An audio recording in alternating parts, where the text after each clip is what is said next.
அது ஒரு அழகான காடு. அந்த காட்டுக்கு நடுவுல ஒரு அழகான வீடு இருந்துச்சு. அந்த வீட்டுல சின்டூன்னு ஒரு குட்டி பொண்ணு வாழ்ந்து வந்தா. அவளோட பன்டூன்னு அவ வளர்க்குற ஒரு பூனைக்குட்டியும் இருந்துச்சு. சின்டூவுக்கு ஒரு பழக்கம். தினமும் தான் பார்க்குற மிருகங்கள், பறவைகள் எல்லாத்தையும் அன்னைக்கு இரவு படமா வரைகிற பழக்கம் கொண்டவ. அதே போல அன்னைக்கு இரவு படம் வரைஞ்சிக்கிட்டு இருந்தப்போ வானத்துல ஏதோ ஒன்று மின்னிக்கிட்டு இருந்துச்சு.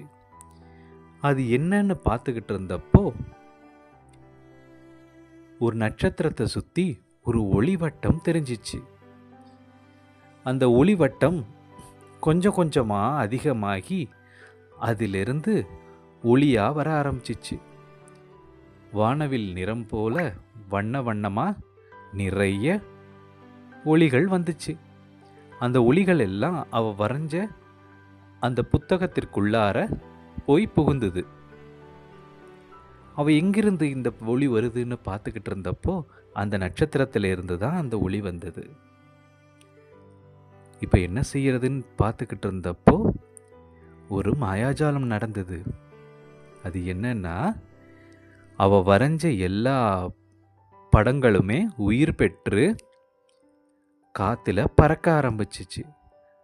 திமிங்கலம், யானை, மீன், சிங்கம், புலி இது போன்ற எல்லா விலங்குகளும், பறவைகளும், மீன்களும் காத்துல மாயாஜாலமா பறக்க ஆரம்பிச்சிச்சு.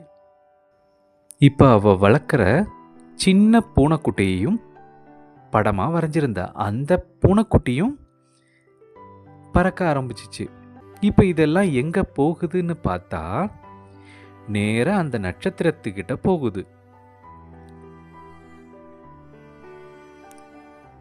திமிங்கலமும் யானை எல்லாமே பறந்து அந்த நட்சத்திரத்துக்கிட்ட போகுது. சின்ட்டு ரொம்ப சந்தோஷமாயிட்டா.